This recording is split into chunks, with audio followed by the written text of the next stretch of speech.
Evening, everyone, and thanks for allowing me to be here this evening. I'm especially grateful because I hear there are cuts coming, so who knows when I'll get a chance to come here again.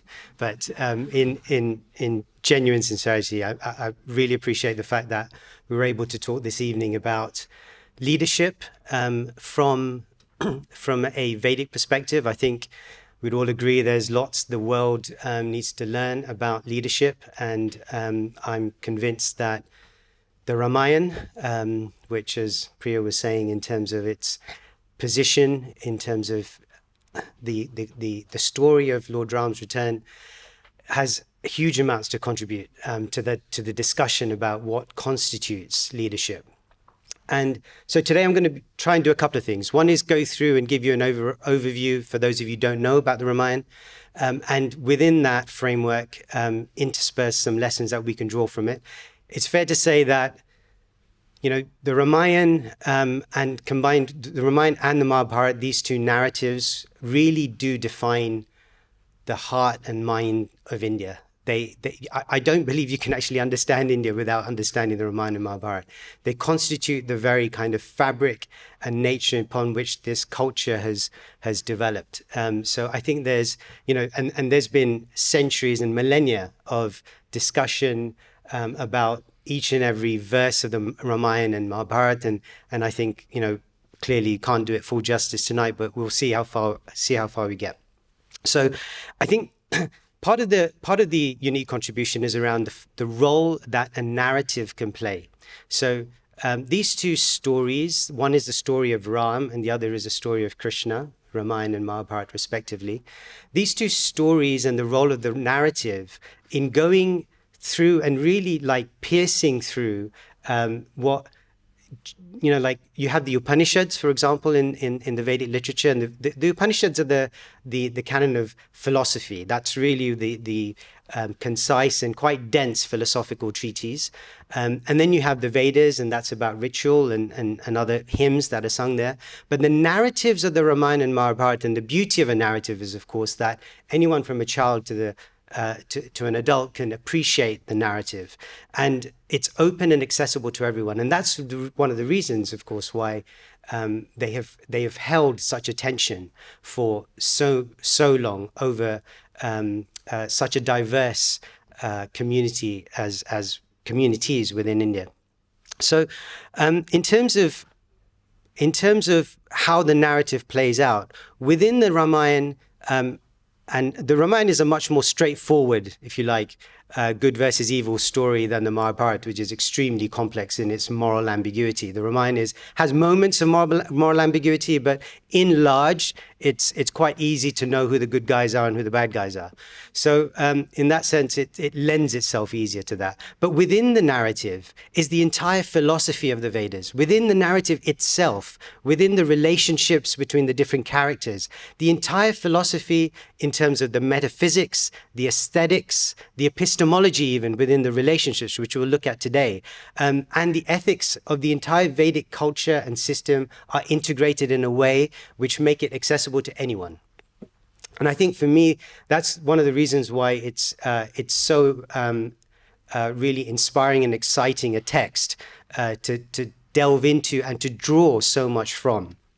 So, as I said, for today, we're going to pay a bit of attention to the epistemology of relationships. How do relationships within the Ramayana and kind of play out, and what can we learn from that in the context of today's discussion, which is about how does it inform our thinking about leadership?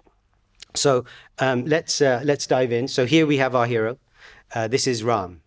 So there was the sage Valmiki asked the transcendental spaceman Narada Muni. He asked him a question, and the question was, who is that perfect hero?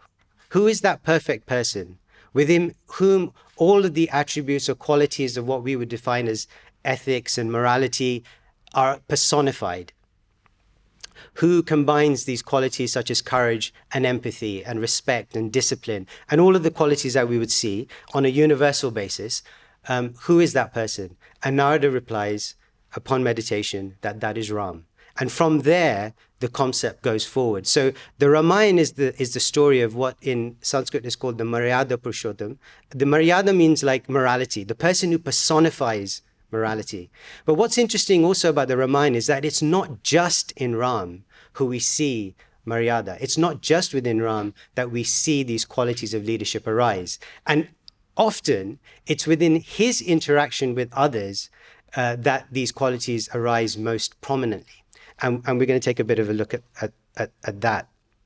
And the story of Ram, as many of you will know, the story of Ramayana rather, is two main characters here, the good guy and the bad guy. So Ram on one side and Ravana on the other side. And it's interesting, within these two names, you get the story. Ram means one who gives pleasure to everyone. That's the meaning of the word Ram. And the meaning of the word Ravana is that one who makes others cry. So here within this context, we see like what's going to play out here. And leadership, of course, in this idea of who is that person, leadership, sometimes we define leadership as leading others, right? Whereas the Ramayana forces us to look at the perspective of how do we lead our life? That's the message of leadership in the Ramayana. It's not just about leading others, because unfortunately, in the context of leadership, I did an MBA and the usual kind of spiel about leadership. We all get that, and we've read the book. But the point is that there is much more to leadership than that, and we're going to see some of those lessons here today. So let's start our story. So once upon a time, as all good stories start, there was a king, and this king was called Dasharath. Dasharath had 3 wives, and he was the perfect king. But as also in other good stories, you now know where they get it from. Dasharath had everything except for an heir. Okay, thank you. So he had everything except for an heir. And one thing Dasharath was famous for, and this you'll contrast this with Ravana. So Dasharath was famous for having really good counsel. He was famous for his collection of ministers who advised him. Now, what were the qualities of those ministers?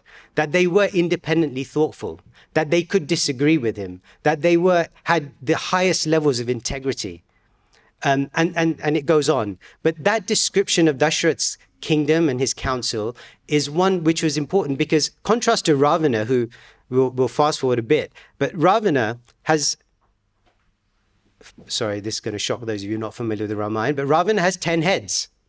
Now, the thing is that sometimes it's described these 10 heads manifest, and sometimes they didn't.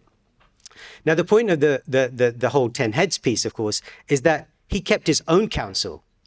And unfortunately, that's not always the best counsel to keep. It's not to say that one shouldn't keep one's own counsel. But the fact is that when we're left alone with our minds, that can sometimes cause quite interesting dynamics. Now, imagine having 10. So here we have Dasharath, and he hasn't got an heir, so he performs a sacrifice. And from this sacrifice comes this divine personality who hands him it's described differently in different places, but for now we'll call it nectar. And that's distributed to his wives, and from them are born 4 children. So here we have the firstborn, Ram. Sorry, I should have said in the beginning. These images are all taken from a book which was illustrated by the famous B.G. Sharma, and the text written by Ranchor Prime, published by Mandala. So these I've just lifted them. So here we have the 4 sons. 4 sons were born to 3 wives. One wife had twins. So we have Ram, Bharat, Lakshman, and Shatrughna. Okay, so we have the beginning of the Ramayana as a very happy setting, but of course we know that that's not going to last too long. The first test comes when a sage called Vishwamitra comes to Dasharath and requests, and in those days, this was the way it was done, a sage would come and the king would have to give him whatever he asked for. In this case, of course, Vishwamitra asks for his son. So give me your son, and I will train him. Now, Dasharath really doesn't care about training. He just wants his son to be with him.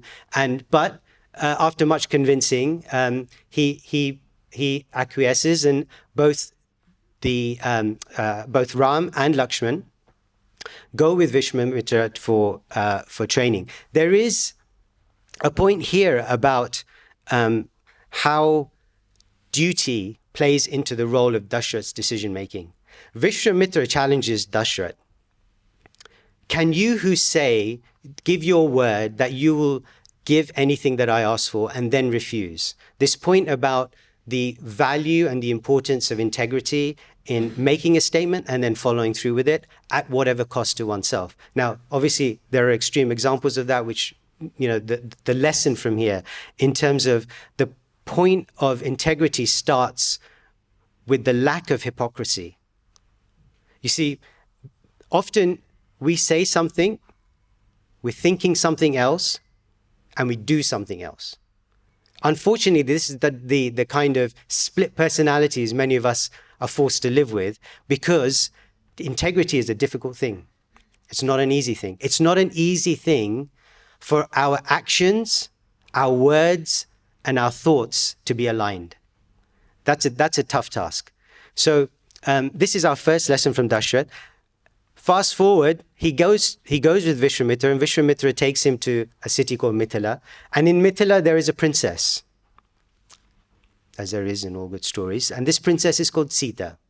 And Sita, there is a competition. When Sita was young, when she was a child, she was playing with her friends. And in her kingdom, there was a huge bow. This bow belonged to the famous Lord Shiva. And as she was playing with her friends, the bow was in the way, and so she picked it up and moved it. Ordinarily, it took 300 people to lift that bow. But Sita somehow had the strength to do it. So her father decided that the test for the person who would be qualified to marry my daughter will be that person who can lift the bow. So people from all over the kingdom arrive. None are successful. Vishwamitra arrives with Lord Ram and Lakshman. And, of course, Ram lifts the bow and marries Sita. Again, we've gone into a happy phase. But as we know, this doesn't last so long, because we have somebody here. So on the left, you have a queen called Kaikeyi, one of Dashrath actually had more than 3 queens, but 3 prominent queens. One queen was called Kaikeyi. Kaikeyi was the mother of Lakshman and Shatrughna, the twins, not of Ram. But it's said that she loved Ram more than her own child, sorry. I got it wrong. Kaikeyi was, of course, the mother of Bharat, not of Lakshman and Shatrughna. So she loved Ram more than even Bharat. But she had a maid, and her maid was more interested in her self-interest and said, look, if Ram becomes king, you're going to be in trouble. And this conversation goes on for some time, and it's quite fascinating in terms of the way she manages to convince Kaikeyi, the person who loved Ram more than her own son, convince Kaikeyi to banish Ram. And we'll come on to how she did that. But the point being that the role of influence on ourselves, the role of bad advice, the role of how negative influences can impact us, even when we are strong, is to be noted. So Kaikeyi has 2 boons, two benedictions from Dashrath from the past, and she now requests these 2 benedictions. One benediction is, you will banish Ram to the forest for 14 years. And the second is, my son Bharat, not Ram, will become king. Again, Dashrath is tied by his word that he would give 2 benedictions. And so the story plays out. But here we have the response of Ram. And the response of Ram is one of unhesitating duty. The response is of complete desire to fulfill the wishes of his father and his mothers. And so he seeks the blessings of his parents, including Kaikeyi, the one who is banishing him, to go to the forest. And of course, there's heartbreak, and a beautiful piece of the narrative around how it solicits emotional reactions from the audience and dovetails that emotional reaction to transcendence. So how do we take emotion and spiritualize it? And this is part of the role of the narrative. So off they go to the forest, and it's said that Lakshman did not sleep for the entire 14 years. For the entire 14 years that they were in the forest, Lakshman did not sleep. A role of pure service. Dashrath, meanwhile, cannot bear the separation and dies. This news spreads, and Bharat, the person who is supposed to now be king, who should be, his mother would be happy upon hearing this news, rejects his mother and goes to the forest to plead with Ram to come back and take his rightful place on the throne. But what is Ram's response? Ram's response is, it's no longer about me, what I want, or even what you want.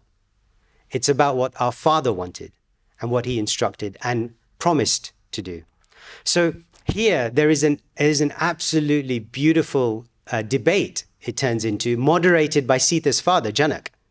A debate which takes place between Bharat and Ram as to what is right. Is it right that Ram comes back to the kingdom because Bharat wants it? After all, he's the anointed king now. Is it right that Ram stays and fulfills the promise of his father?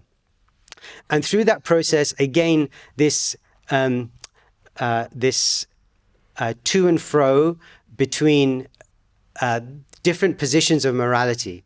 And interestingly, how it comes to the point of conclusion is a lesson that we also learn from the Bhagavad Gita, where Krishna says of all his secrets revealed in the Gita, the supermost secret in terms of how he reveals and interacts with his devotee, and says that the entire Gita should be learned and understood from the context of understanding the essential point. And from there, everything else should be subsumed. So here also, the conclusion of Bharat and Ram is in the conclusion of what is the supreme point?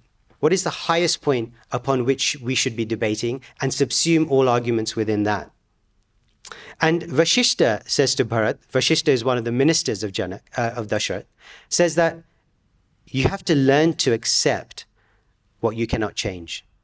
And this is an interesting mindset I think, typically of quite Eastern traditions, certainly of Hinduism, where there is an idea that, contrary to a lot of Western thought, which is actually you can do anything and you can change anything and you just have to try hard enough, that there is a point within Hinduism that is about accepting those things you can't change. Now, of course, there's a big debate to be had about what is it that you can't change, and is it a question of just trying harder?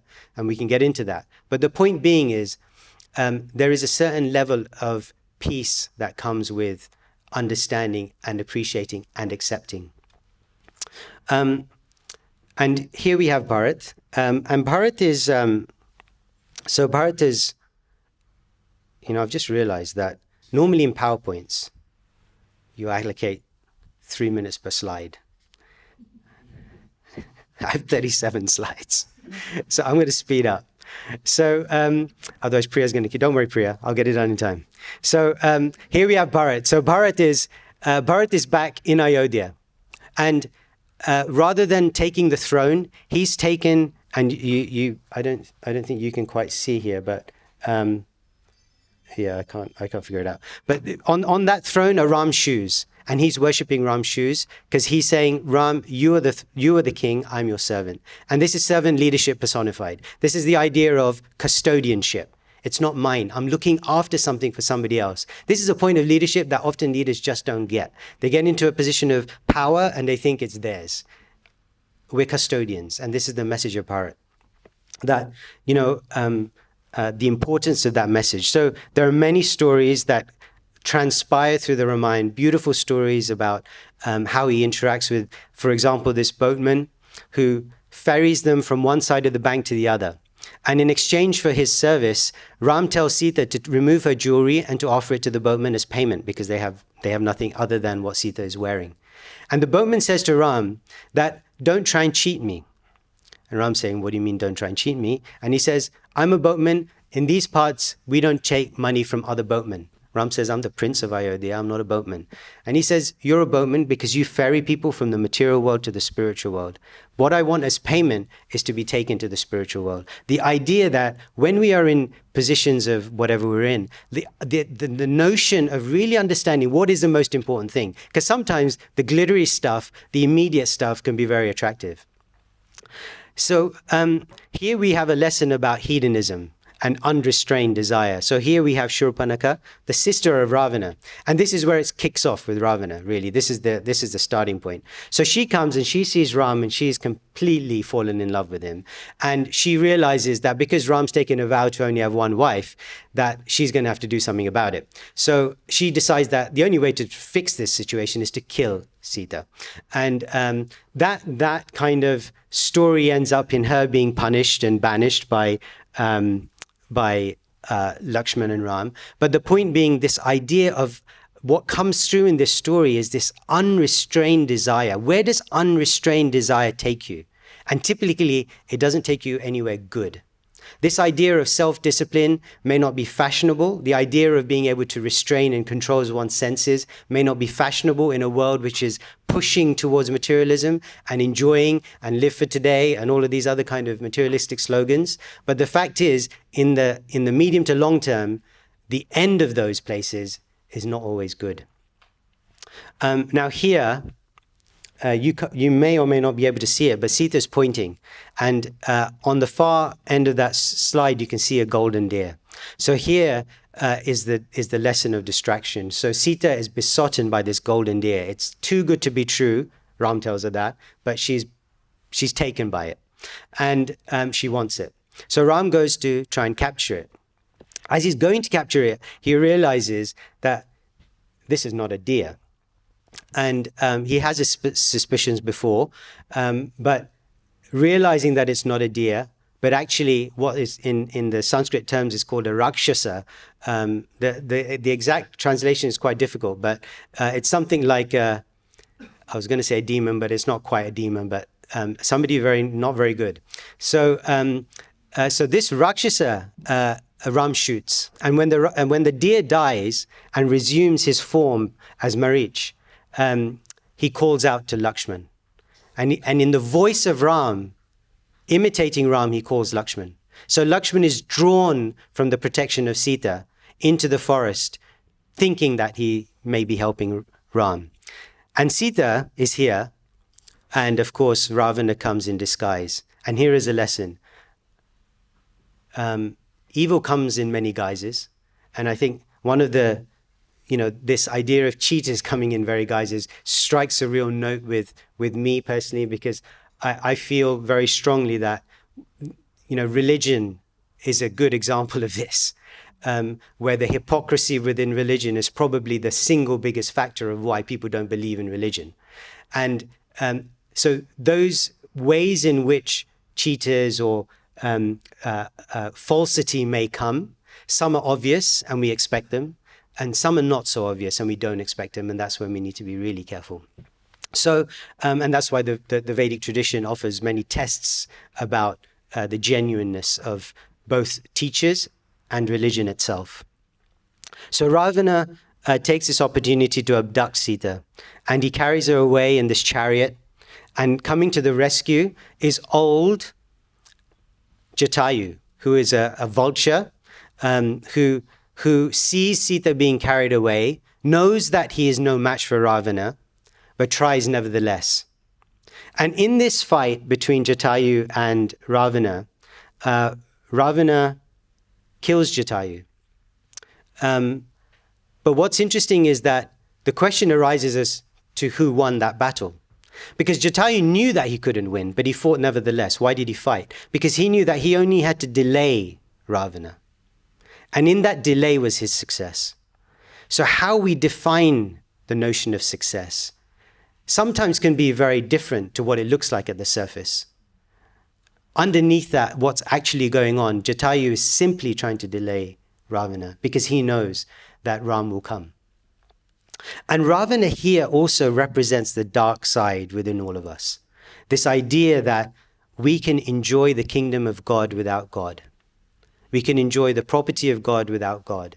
This idea that you can snatch Sita, representing Lakshmi, or in Sanskrit, the translation being opulence, that we can snatch opulence from God's kingdom and enjoy it and ignore the role of God. And that psyche of trying to possess something is the difference between love and lust. So as described in in the Ramayana, this notion of lust is a possession, is a possessive thing. If I possess it and I capture it, that's the definition of lust. If I seek to set free and embolden, that's the definition of love. And that's the difference between Ravana's perspective. And all that lust does is to bind us. So here we have Ram approaching Jatayu, and Ram himself performs Jatayu's cremation. This is his reciprocation with somebody who performed some service that he valued so much, that he did for him what he couldn't even do for his father. So here we have Ram's expression of love, and here we have another very famous story of somebody called Shabari. So Shabari was collecting these fruits, fruits we can call them, and berries rather, and because she wanted to offer only the best to Ram, she tastes them. And only the sweetest ones she offers to Ram. Now, in the Vedic tradition, that's a real no-no.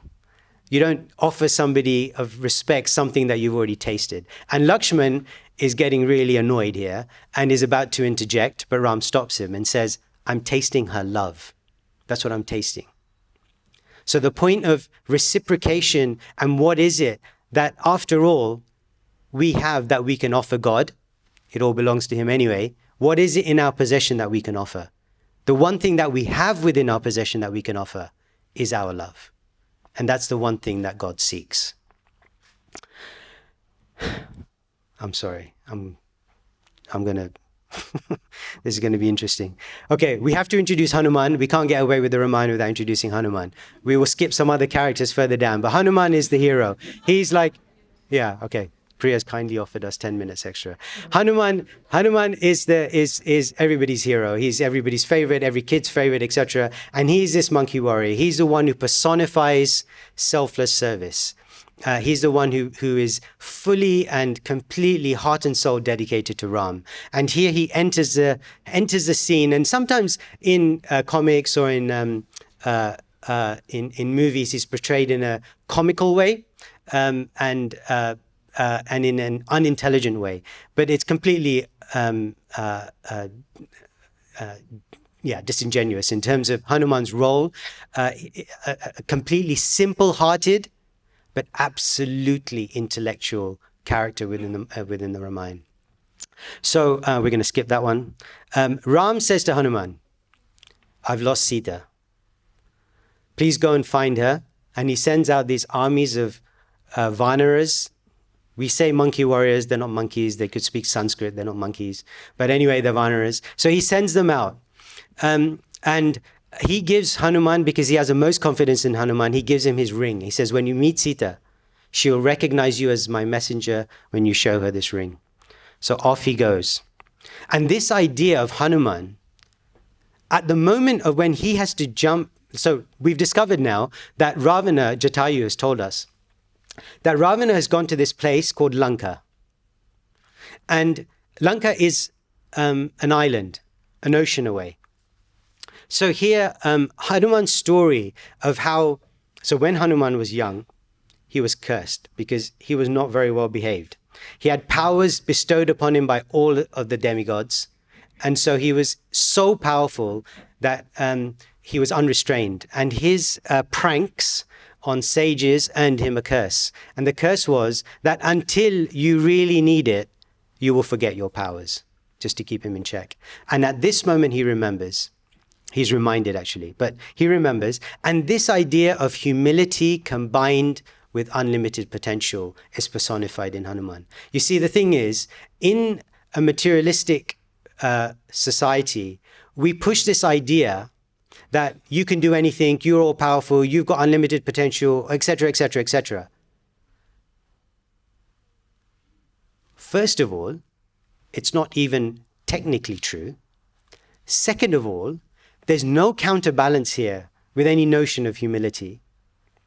And within Hanuman, we have both. The idea that I have incredible potential, that potential coming through divine inspiration, combined with humility, the idea that whilst I have incredible and unlimited potential, I am also part of something even greater. And so this combination within Hanuman leads him to finding Sita, and Sita refuses to go back with Hanuman. And again, a very instructive story, because if she feels it will diminish the prestige of Ram. So she wants Ram to come. So she sends Hanuman back. So Hanuman's like, let's go. She's sending him back saying, look, take this of mine and Ram will recognize that you found me. So Hanuman's like, okay, that's one thing, but he wants to do something now he's found his powers. So he said that whilst Ravana captures, he allows himself to be, because he wants to see Ravana, who's this guy who dared steal Mother Sita. So he allows himself to be captured and comes before Ravana. Ravana says, the fitting punishment for you was to burn you. So he sets his tail on fire, and Hanuman is quite happy with that because he goes flying around Lanka burning the city down. The idea that anger can be used in the service of God. But how is it used? What is the test of when you can use anger and when you shouldn't? And the test is, are you in control? Anyone who's a parent, I am, you know this. Like if you get angry with your kids and you're not in control, that's a recipe for disaster. The only time as a parent you have a right to be angry with your kid is when you're in control. Because if you're not in control, bad things happen. So here is a story of Hanuman and Ram's reciprocation with him. Ram, God, becomes indebted by our love. This is a unique feature of the relationship or the rasa theology of the Vedas, that God himself becomes indebted by our love. That's the one thing he wants, and when he gets it, his heart overflows to the point of becoming indebted. Now here, Ram sets out now. We have to build a bridge because not everybody can fly like Hanuman. So we have to build a bridge, and the bridge is going to be built by rocks and mountain peaks, which will float on the water. We won't get into why, but take it from me, they float on the water. Now, the most important lesson from this slide is hidden in the bottom left corner, and that is the squirrel. Because the story in this slide is, the squirrel also wants to help Lord Ram. So the squirrel's there throwing little pebbles. But Hanuman's throwing mountain peaks. So he's saying to the squirrel, hey, look, get out the way, you're going to get hurt. We're trying to build a bridge here to Lanka. We don't have time for pebbles. But who stops him? Ram stops him. And he picks up the squirrel and he strokes him. And this is why the Indian squirrels have two stripes on their backs. And he says to Hanuman, the service that is being offered by this squirrel to me is as important as what you're offering. Again, the reciprocation of what is within somebody's capacity to offer, and are they fulfilling their potential in offering it? Not everybody has the same capacity. It's our job, whether it's as leaders or when we talk about leadership, we're talking about in any context, right? Within your family, within your community, within your work environment, within your nation, whatever it is. It's our job to recognize that. And here we go. So they cross the bridge, they get to Lanka. And the war goes on and on and on, and Ravana finally comes onto the battlefield. Ravana was warned so many times by his brothers, by his wife, by his guru, I believe. Give Sita back. Otherwise, you will destroy everything. You have everything in Lanka. It's like, if you read the descriptions of Lanka, it's like the heavenly planets. He's living in such opulence that even the devatas, the demigods, didn't experience that opulence. You will destroy everything. You will destroy your lineage, your family, everything. Just give Sita back. But he wouldn't. And that's what happens to us. When we become fixed on something, even though we know it's wrong, who knows what we won't do. So during the battle, Lakshman is injured. And the story goes that Lakshman hadn't slept for 14 years, remember? So here he got to have a nap. And in this story, whilst Lakshman is unconscious, he calls on Hanuman, who jumps to the Himalayas from Lanka to the Himalayas to get this special herb, which is going to revive Lakshman. And he flies back. And this idea that that wisdom is something that we talk about within the heart, something that's realized. Service or devotion is something that flows from the heart outward in service to society, to service to another. And that's the meaning and the expression of love. That's the meaning and expression expressed by Hanuman most perfectly. And here we have a lesson. Once Sita is rejoined with Ram, the trial doesn't stop. The test is brought forward that Sita was living in Lanka. We have to test whether she is still fit to become queen, whether she is still maintains her chastity. This idea that even after victory, for all of us, time and time again, trials come to us. We think that we've just got over something and it should be plain sailing from now, but that's never the case. We never get to a situation. So better that we learn to expect it. Better that we expect the trial, because if we expect the other, we're only going to be disappointed. And so with great rejoicement, they return, and as we were told earlier, their victorious return to Ayodhya is the story of Diwali. The residents of Ayodhya lit up the town with divas, like lamps, to mark the way for Lord Ram to return. And what's another amazing aspect of this return story is that Ram says to Hanuman, before I enter Ayodhya, go and see what Bharat is doing.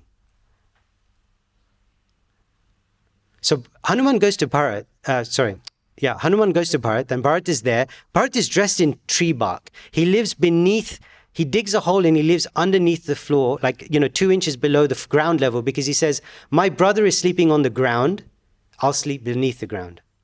He's dressed in tree bark, not eating anything other than some very sparse berries and fruits, because Ram is doing the same in the forest. Hanuman comes to test him. Ram is coming. He wants to see, is Bharat going to be happy, or has he become attached to the kingdom? Because Ram says, if he's attached, I won't go back. And as soon as Bharat hears that Ram is coming, at that moment, Bharat had vowed to Ram. He said, I will go back and rule the kingdom, but if you are 1 moment late from 14 years, I will enter into fire and end my life. So Bharat is expressing this such deep attachment for Ram's return. So when Hanuman goes back, first of all, Bharat just breaks down in tears, takes Ram's shoes from the throne that he's created, and walks out to meet Ram. And at that point, when Hanuman informs Ram of his reaction, that's the time Ram decides he will return to Ayodhya. And his first act as king, Ram's first act, is described in the Bhagavad Puran. He comes back, he performs yagya, and in the end of that yagya, his first act as the new king of Ayodhya is to distribute the entire kingdom in charity. And those people who received that kingdom in charity told Ram, you are the right custodian, the only person who can look after it, so you look after it. So here we have the role of Ram and Sita, and I will end. Okay, not bad. So I'm gonna end, and then I wanted to leave enough time for any questions or interaction that we wanted to have. So I'm gonna end with just a couple of messages here. So what comes to me and what I'd like to leave you with is, I think that we can seek to reframe the notion of leadership. And here are 3 ways in which you can think about this as an experiment for yourself. One is reflecting on your own nature. You see, in the Ramayana, you had all kinds of different characters. Okay, you had everything from Rakshasas to princes and princesses to animals to whoever, right? Sages, etc., etc. And each in their own respect was performing their version of leadership that was genuine to them, not trying to be somebody else. So one of the ways that which you can analyze your own nature, and something I'm experimenting with in our schools, using students as our guinea pigs. But, one way you can analyze it is there's these four kind of cardinal points, right? So one is around influence, one is around power, one is around opulence or wealth, and the other one is around stability. Now, these four cardinal points act as key potential drivers for what one wants, fundamentally, most of all. Now, how to do this, because actually we all want all of them, is to see them in contrast with the other. Do I want power over influence, wealth over stability, etc., etc.? And you do it four ways, and it's a really, I want to create something more structured to present, but it's a very powerful way to unpick what it is that drives you, and therefore what it is that in terms of how you can respond to that nature. The second one is around relationships. Leadership is so lacking in this idea of a values-based, long-term relationship based leadership. Where you see it come up a lot is in sales, because in sales they've come to this conclusion that that's what works. But in leadership, for some reason, it hasn't still landed. And in the language of leadership, particularly around relationships. And the third one is around context. So there's a lot of leadership speak is based around sports or military, like sports or war. These are the two examples. You get so much stuff on leadership, which talks about kind of how sporting individuals or coaches or whatever, or in a war situation, and the metaphors, analogies, etc. They're built around these two constructs. But the thing is that not all of our situations are like sports and war. Like most of our leadership context, and as I said, when we're talking about leadership here, we're talking about in every aspect of our life. It's a different dynamic going on here that we need to pay attention to in terms of the context, in terms of how we respond to that context. And the Ramayana kind of shows us in these different spaces and in these different dynamics how leadership can play out differently. So yeah, think about it, reflect on it. One of the blessings in the Ramayana that's given, which when I first read it when I was a child, really hit home to me. It says that a person who reads the Ramayana, the blessing is bestowed that when they come to a point in their life when they think, what should I do? They will reflect, what would Ram do? And this in itself is a very interesting kind of intellectual exercise. So I really feel that the power of the narrative, the fact that it has stood the test of time, the fact that it has such incredible nuances within it, allow it to bring to bear and bring to fruit such powerful ways and impetuses for transformational change within ourselves towards something better, towards something higher. So thank you so much for being patient and keeping up with the pace of this. I sorry I mistimed the 37 slides. I won't do it again. But we do have a bit of time to take any comments, if anybody would like to make any comments of what's been said or new insight that they'd like to offer, or of course if you have any questions. So I have I did have a roaming mic, but happy to open the floor. There you go. Thank you.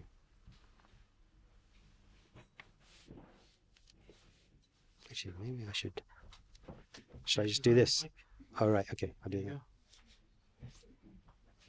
So, do we have any questions for our main speech? Well, before we start, actually, first of all, thank you very much. What an insightful speech.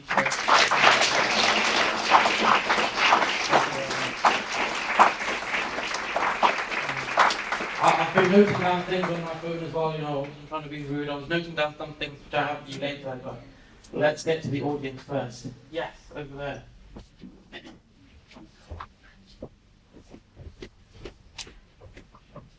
Hi, I enjoyed your talk, very insightful. This is not really a question, more an add-on to what you already disclosed. In history, sports has always been associated as an activity to the well-educated higher social classes. The connection between sports and the military is based on this. Sports used to be the training ground for the military officials. That's where they got the basic knowledge about teamwork, bonding as men, that sort of brotherhood spirit, covering each other's backs, all the way from the bottom to the top. So sports was more than the physicality, it was the mindset, the drilling machine. The training ground started with sports. Leadership comes with the building of self-confidence, self-belief. You can push yourself to the next level, push yourself outside the comfort zone. Feel the burn, go through the pain. This is the same parallel with the military. If you go through some books, you will discover this, I tell you. So that's the parallel between sports, military, and leadership. And many people who run organizations, they also have that, let's say, bellical military mindset as well. Kill the enemy, destroy them. Yeah, warlords. Yeah, no, I think that's. I mean, there's a saying, right? What is it? That the battlefield of Waterloo was won on the playing fields of Eton, or something like that. Right? This idea that. So this idea that there is certainly a link between sports and military.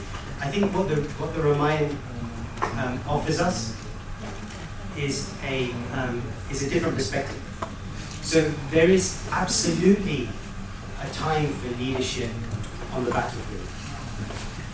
Rama himself showed us. But there's also other forms of leadership. Just as there are other forms of, I was speaking to Noam earlier, like we were talking about argument and kind of an empathic dialogue. And there are different forms of dialogue. There's a dialogue where I'm seeking to prove you wrong and me right. There's a dialogue where I'm trying to understand your perspective and not necessarily prove you wrong.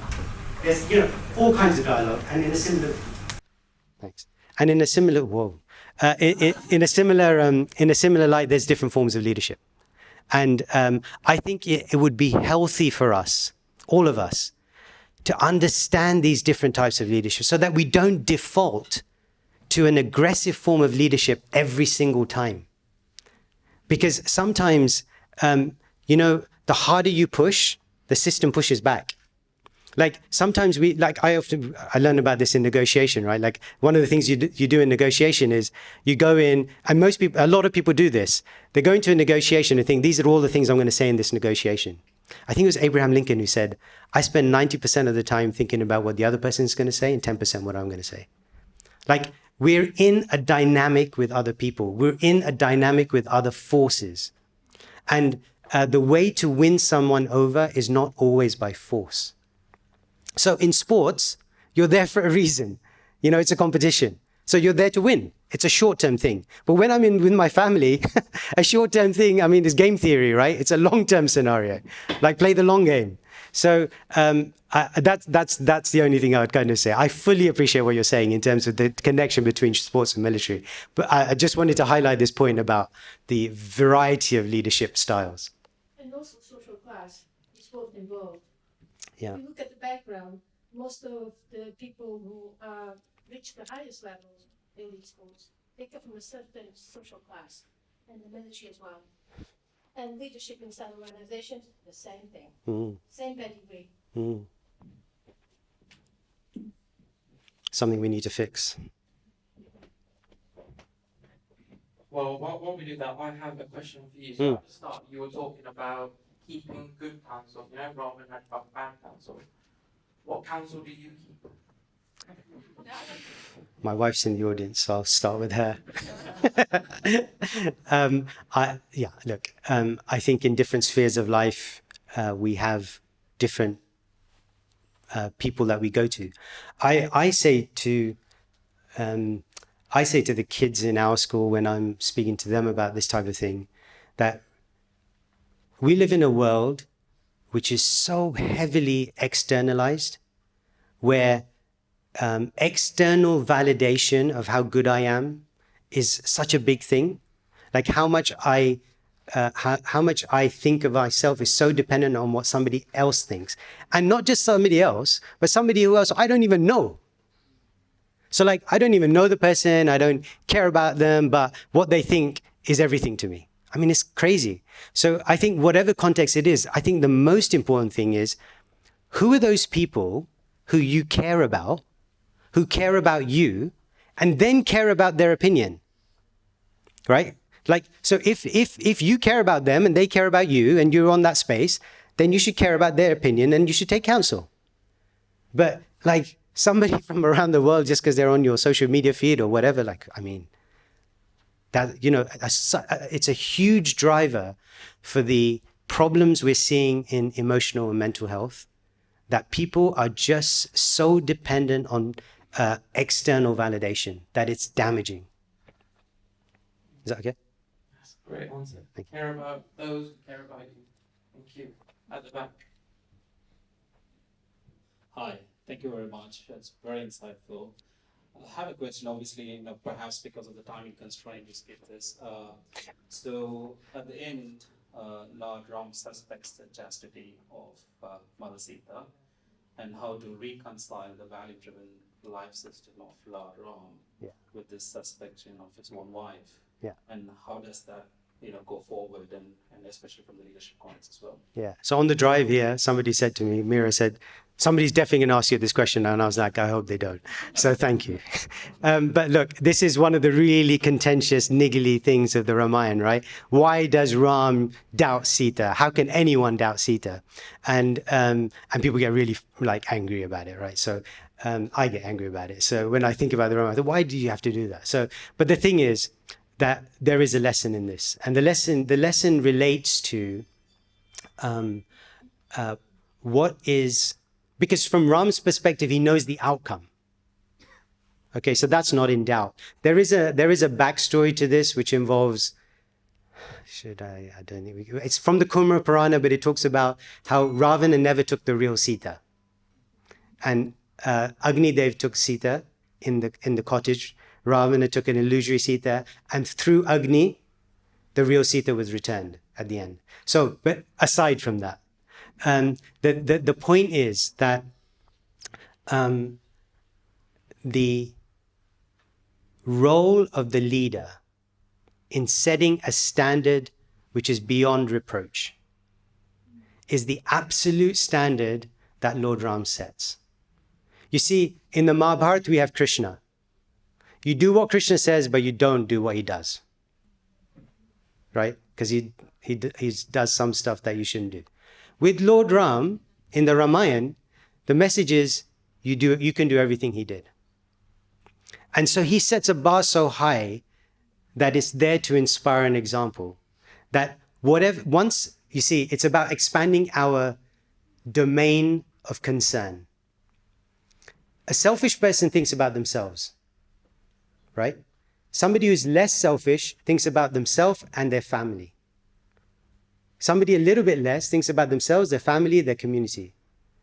Themselves, their family, their community, their nation, the world, all living beings.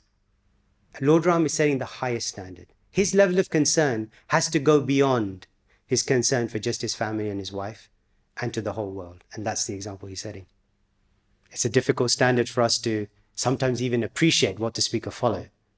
But it's a standard that's there to set, to show leaders. If you want to take a position of leadership, you better get beyond yourself. You have to be willing to sacrifice yours. And, this is why I'm like, it's such a simple point, right? The point around integrity.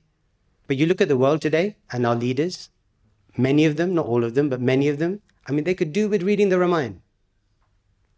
They could do with some lessons about what integrity means. What it means that if you take the responsibility of a parent, of a teacher, of a leader, of a country, of whatever situation you are a leader in, you have to be willing to put yourself last. And if you're not willing to do that, you don't have a job as a leader.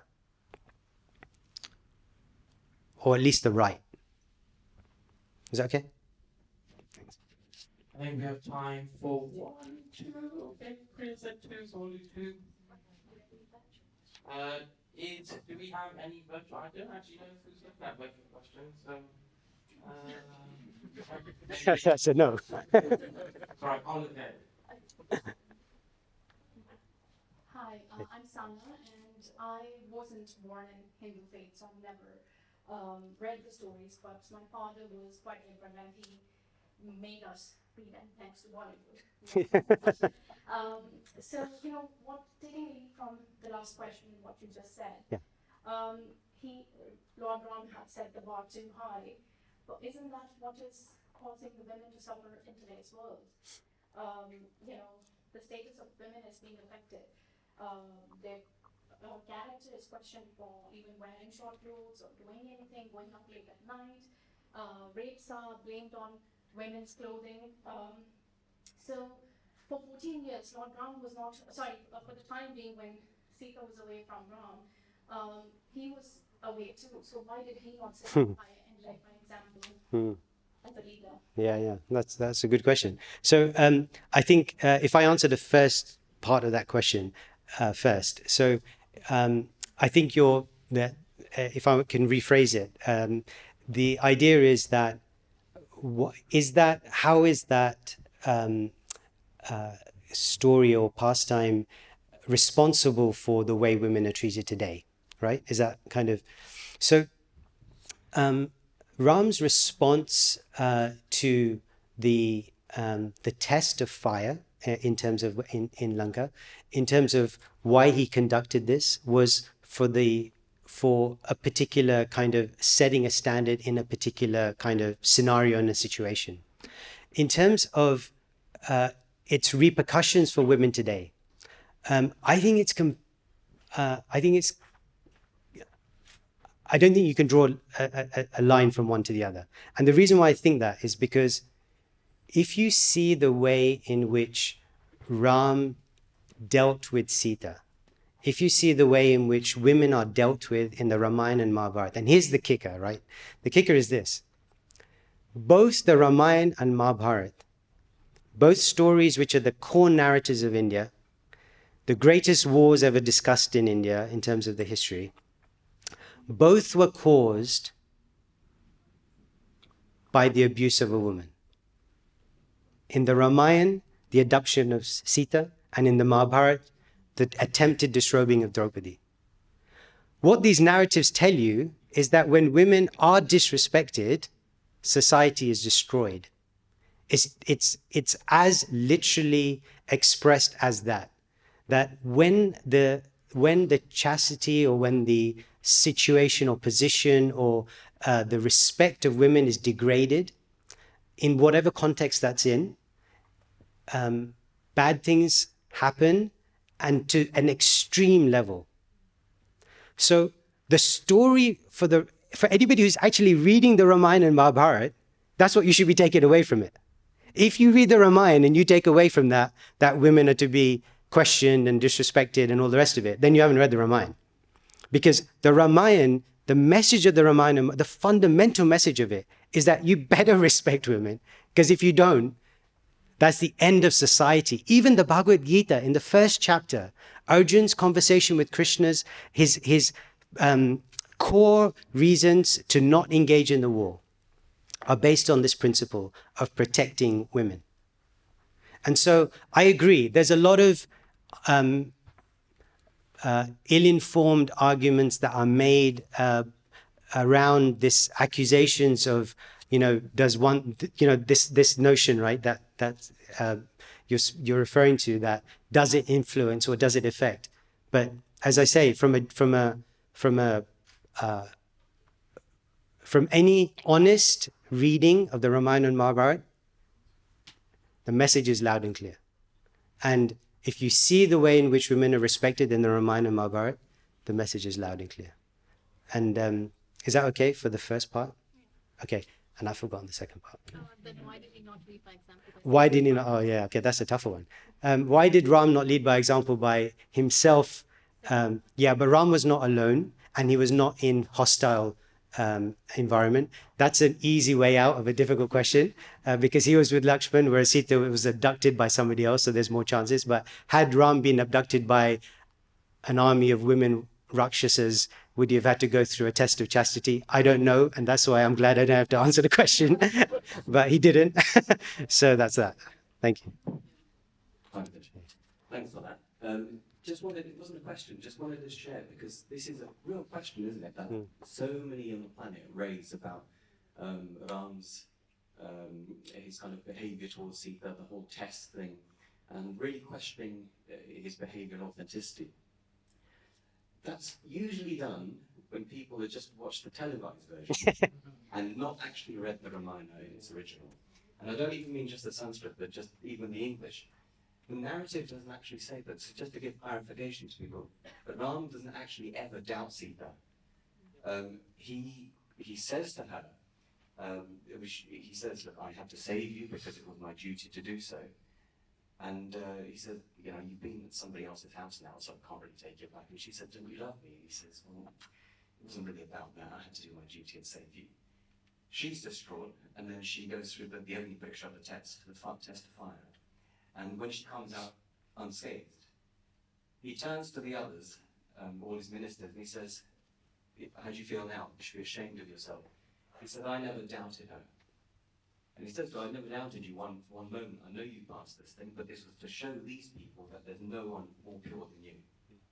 So, just to sort of any accusations against Rama on this, he was never at fault there. Yeah, you can complain to Bollywood for that. So,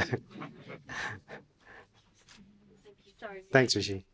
I think now we are coming to an end with our questions. Well, I mean, one of the things you said, you know, discipline. That's what I'm going to learn for today. What I'm going to do today, before going to bed, no 2 hours of TikTok scrolling. There you go. Discipline, go straight to bed. I go to bed at 11, TikTok till 2 a.m. You can start now. You can give me your phone. So, well, yes, thank you very, very much. Thank you. Thank you all so much. Thank you. If you're interested in like attending more spiritual kind of similar discussions with like-minded individuals, Nitesh actually runs the Bhakti Network, so there's like monthly sessions. So if you want to hear more about that, please feel free to speak to Nitesh about it after.